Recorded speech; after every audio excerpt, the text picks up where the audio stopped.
Selamat pagi semuanya. Perkenalkan, nama saya Yunilis Tiawa dari Universitas Visipol Raja Ali Haji dengan NIM 2517-3007, Prodi Sosiologi. Baik, saya akan menjelaskan materi ajas-ajas manajemen, yaitu unsur-unsur manajemen dan fungsi pengorganisasian. 1. Tujuan pembelajaran yaitu memahami dasar manajemen, teori dan struktur, memahami pengorganisasian,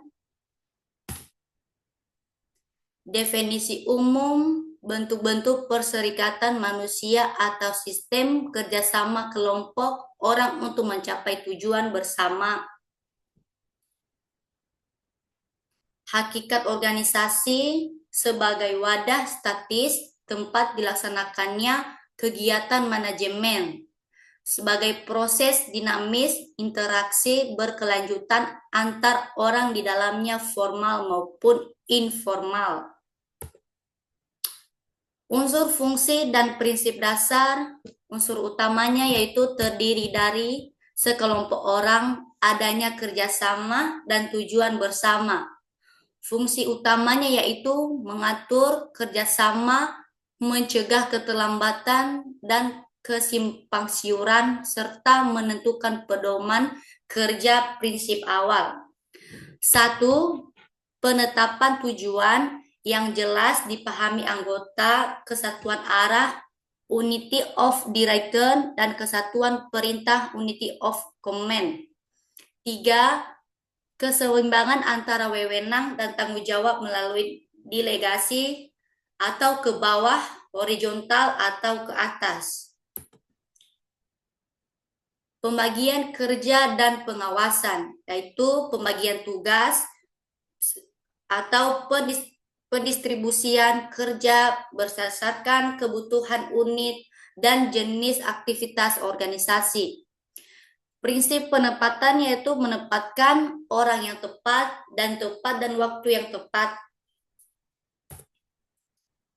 Bentuk-bentuk organisasi yaitu organisasi lini, organisasi staf, organisasi lin dan staf, organisasi panitia. Organisasi lini yaitu wewenang tunggal pada satu tangan, hubungan kerja langsung, dan struktur sederhana. Dan organisasi staf yaitu berfungsi memberi bantuan pemikiran kepada pemimpinan tanpa garis komando ke bawah.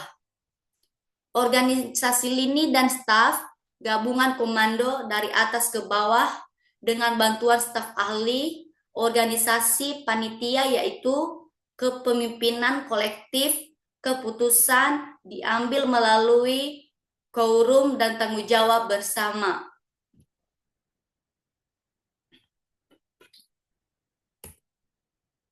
Tipe kepemimpinan dan bagan organisasi yaitu tipe pimpinan Delangge, aliran wewenang, bentuk bagan atau Henry G. Hodges, dan isi bagan.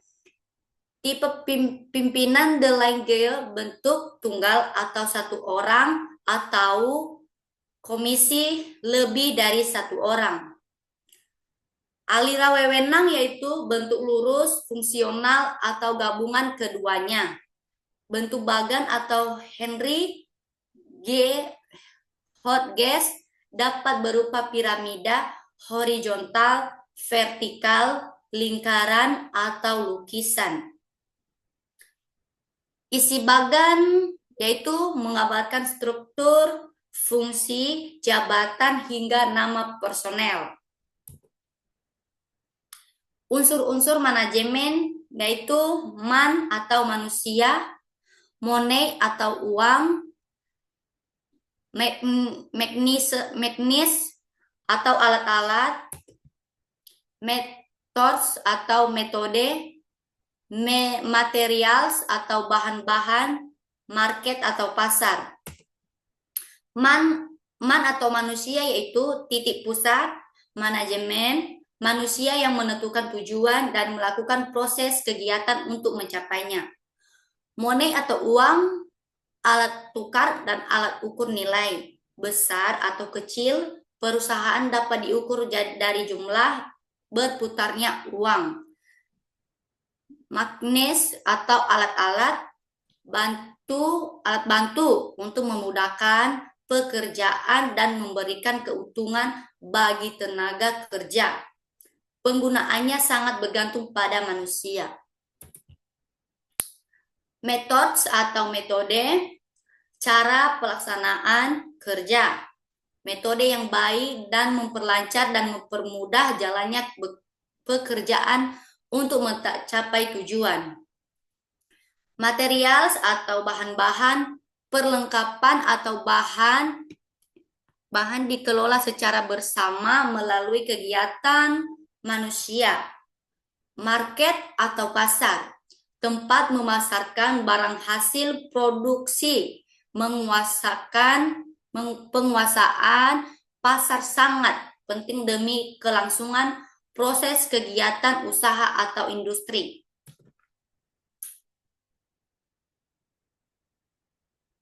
Teori manajemen atau klasik dan hubungan manusia, yaitu Scientific Management 1903. Satu, fokus, yaitu produktivitas dan standarisasi kerja atau studi gerak dan waktu. Kedua, prinsip, yaitu setiap pekerja harus diberi perlengkapan standar dan insentif tinggi agar hasil kerja berkualitas. 3, tokoh, Taylor, Fayol, Gulick, Urwix. 2, teori hubungan manusia 1930. Fokus yaitu hubungan yang dinamis dan harmonis untuk meningkatkan produktivitas. 2, tokoh, Mayo, Follett, Reutley Besger. Teori perilaku behavior Kinsey 1950. 1, definisi. Definisi yaitu gabungan dari teori insentif dan teori hubungan manusia atau melibatkan psikologi, sosiologi, dan ekonomi. 2, fokus perilaku. Fokus perilaku yaitu menitikberatkan pada perilaku kerja yang kooperatif dan organisasi formal. Prinsip produktivitas, yaitu produktivitas organisasi bergantung pada produktivitas individu. Produktivitas individu sangat dipengaruhi oleh pemenuhan kebutuhannya. Tokoh Kester, I. Bernard, dan Herbert Simon.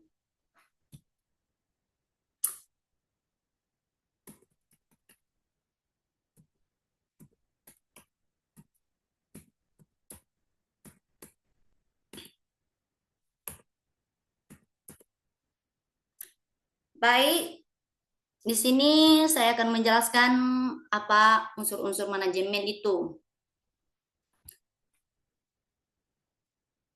Kita harus tahu itu apa dulu manajemen. Manajemen adalah yang efektif membutuhkan bahan baku yang tepat dan pengaturan yang rapi.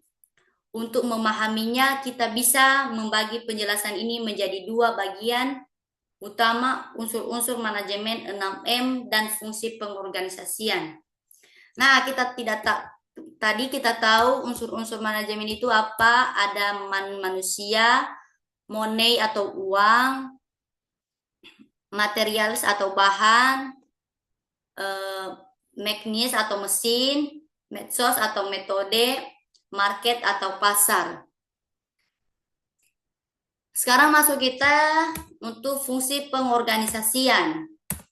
Fungsi pengorganisasian itu atau organizing, yaitu setelah rencana dibuat atau planning, langkah selanjutnya adalah pengorganisasian. Ini adalah proses mengatur sumber daya atau 6M tadi ke dalam struktur yang jelas agar rencana bisa dilaksanakan. Apa saja sih yang dilakukan dalam pengorganisasian itu? Ada 4. Pembagian kerja, departementalisasi, hierarki, alokasi atau sumber daya. Pembagian kerjanya yaitu division of work, memecah tugas besar menjadi tugas-tugas kecil yang lebih spesifik. 2. Departementalisasi, mengelompokkan tugas-tugas yang serupa dalam satu divisi atau misalnya divisi keuangan, pemasaran atau produksi. Hierarki atau wewenang yaitu menentukan siapa yang memimpin dan siapa yang bertanggung jawab kepada siapa. Ini menciptakan rantai komando yang jelas. 4. Alokasi atau sumber daya alam, memastikan orang yang tepat atau the right man berada di posisi yang tepat dengan peralatan yang memandai. Masuk kita di tujuan pembelajaran.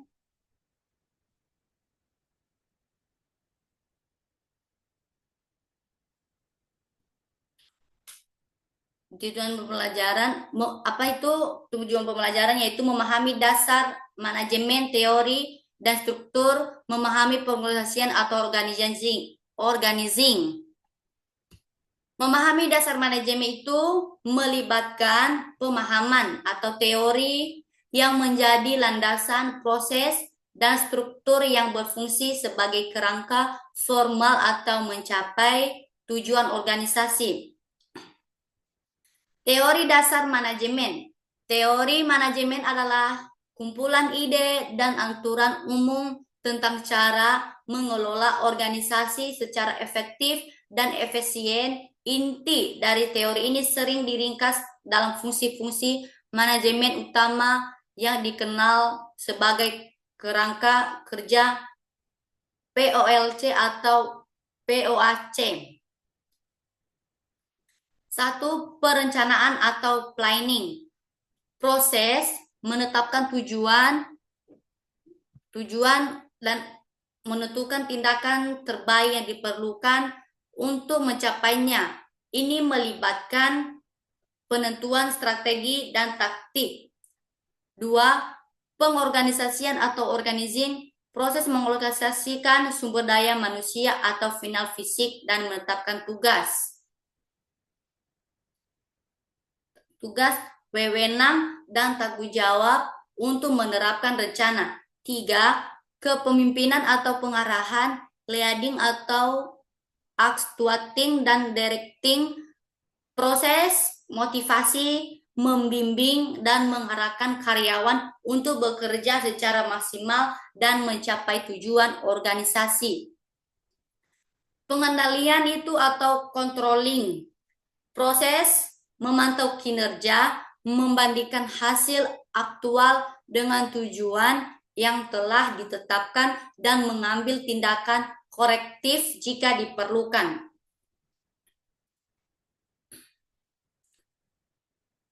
Struktur organisasi. Struktur organisasi ini adalah sistem formal berapa jaringan yang mengatur hubungan antar individu dalam organisasi serta mengaitkan pekerjaan secara individu dengan kelompok yang mencapai tujuan bersama.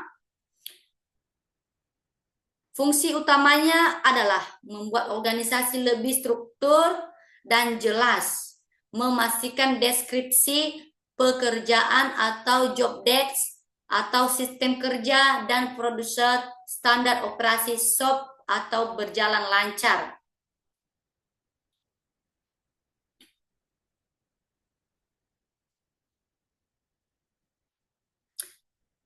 Nah, itu saja yang saya sampaikan atau saya jelaskan di materi ini. Eh, saya mohon maaf dan berterima kasih. Selamat pagi.